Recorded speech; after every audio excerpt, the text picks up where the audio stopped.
ఎన్నికలకు ముందు తెలంగాణలో తిష్టవేసిన కాంగ్రెస్ పెద్ద నేతలు ఇప్పుడు తెలంగాణలో రావడానికి జంకుతున్నారు.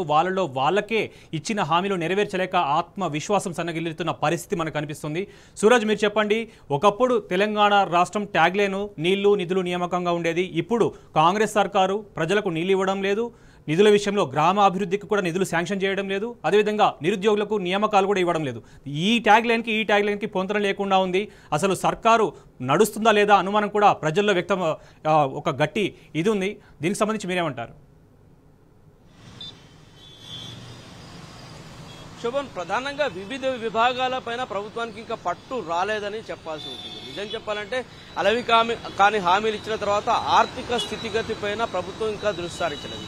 ఈ నేపథ్యంలోనే ప్రతిదాన్ని చూడాల్సి ఉంటుంది. అటు జాబ్ క్యాలెండర్ ప్రకటన విషయంలో కానీ, నీళ్లు ప్రజలకు నీళ్లు అందించే రైతాంగానికి నీళ్లు అందించే విషయం కానీ, లేదా నిధుల కేటాయింపుకు సంబంధించి కానీ ప్రతి చోట కూడా ఇంకా కాంగ్రెస్ ప్రభుత్వానికి ఒక అవగాహన రాలేదనేది రాజకీయ విశ్లేషకుల అంచనా. ప్రధానంగా నిధులకు సంబంధించి చూసుకుంటే కనుక ఆర్థికంగా పూర్తిగా చితికిపోయిన పరిస్థితి ప్రస్తుతం తెలంగాణ రాష్ట్రానికి.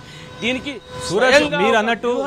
మీరన్నట్టు అవగాహన రాకపోవడానికి స్వల్పకాలం అయితే ఏం కాదు, 9 నెలలు అధికారంలో ఉన్నారు. అయినప్పటికీ కూడా సీఎం రేవంత్ రెడ్డి ఒకప్పుడు పీసీసీ చీఫ్గా ఉన్నప్పుడు సీఎం పదవి అనేది ఒక గుంపు మేస్త్రిలాగా ఉంటుంది. ఎవరి పని వాళ్ళు చేసుకుంటారు, మేస్త్రి పని మేస్త్రి చేసుకుంటారు, మిగతా వాళ్ళందరూ ఎలక్ట్రీషియన్ వాళ్ళు ప్లంబర్ వర్క్ చేసుకుంటారని చెప్పేసి కూడా అనేక సందర్భాల్లో అనేక వీడియోలు కూడా మనం చూసాం. కానీ ఇప్పుడు ఒక సీఎం హోదాలో ఉండి అడ్మినిస్ట్రేషన్ ఎవరి వాళ్ళు చేసుకోవచ్చు కదా. కలెక్టర్స్ ఉన్నారు, జాయింట్ కలెక్టర్స్ ఉన్నారు, ఎంఆర్ఓస్ ఉంటారు, ఎంపీడీఓస్ ఉంటారు, అందరూ వాళ్ళ పని వారు చేసుకోవచ్చు కదా. ఆ మానిటరింగ్ అనేది ఎక్కడ పోయిందంటున్నారు?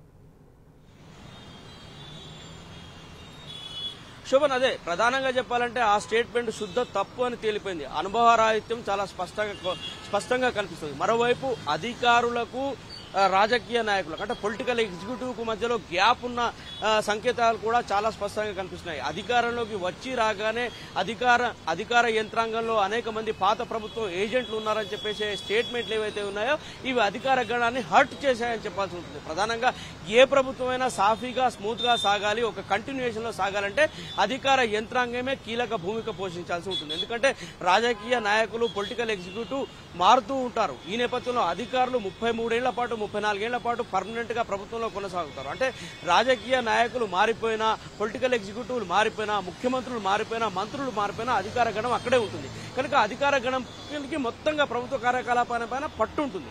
కానీ ఎప్పుడైతే ప్రభుత్వంలోకి వచ్చి రాగానే ఈ వేగ్ స్టేట్మెంట్లు, అధికారులంతా కూడా పాత ప్రభుత్వ తొత్తులు, అధికారులకు పని రాదు, ఇట్లాంటి స్టేట్మెంట్లు ఏవైతే ఇచ్చారో అవి పూర్తిగా అధికార యంత్రాంగాన్ని కుంగదీశాయి, వాళ్ళని నైతికంగా దెబ్బతీశాయనే ఒక ఆరోపణ గతంలోనే వెలువడింది.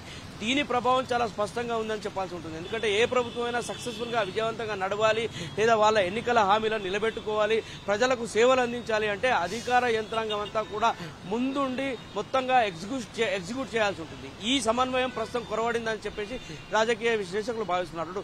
కాంగ్రెస్ ప్రభుత్వం ఏర్పాటైన తర్వాత కాంగ్రెస్ ప్రభుత్వంలోని రాజకీయ పెద్దలకు, అధికారంలో ఉన్న ముఖ్య స్థాయిలో ఉన్న కార్యదర్శులు, ఆ పైన స్థాయిలో ఉన్న ప్రతి అధికారికి మధ్యలో ఒక గ్యాప్ ఉంది. ఈ గ్యాప్ వల్లనే ప్రభుత్వ కార్యక్రమాలు కావచ్చు, ఇతరత్ర సేవలు కావచ్చు ప్రజలకు తీసుకెళ్లడంలో ప్రభుత్వం వైఫల్యం చెందుతుందని చెప్పేసి ఒక ఆరోపణ వెలువడుతున్న పరిస్థితి కనిపిస్తుంది. వీటన్నిటి నేపథ్యంలో ప్రభుత్వానికి ఇంకా అధికార యంత్రాంగం పైన, లేదా శాఖల పైన, లేదా ప్రభుత్వ పథకాలను ముందుకు తీసుకెళ్లడంలో ఒక పట్టు రాలేదనే భావన ప్రజల్లో కలుగుతుందని చెప్పాల్సి ఉంటుంది. శోభన్.